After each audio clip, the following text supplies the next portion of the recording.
Hello mga kapuso, I am Maria Sofia G. Chongson, 13 years old, and I'm from Talavera, Nueva Ecija.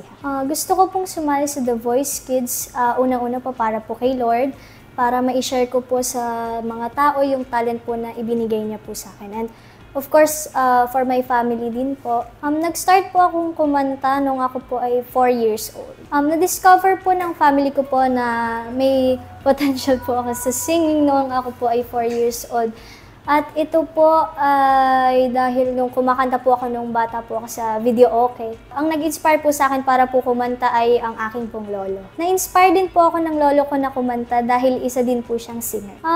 Nag-start po ako sumali sa mga singing contest sa school po namin nung ako po ay grade 6 na po, mga 11 years old po. Yung mga napapanalunan ko po sa mga singing contest ay ginagamit ko po upang ipambili ng aking mga kailangan sa school and also yung mga kailangan ko din po sa pagkanta like mga damit po. Na-excite po ako na makita po nila yung talent ko po, na ma-share ko po sa kanila yon and ma-proud din po yung family ko po sa. Mga kapuso, supportahan niyo po ako sa aking journey. Maraming salamat po.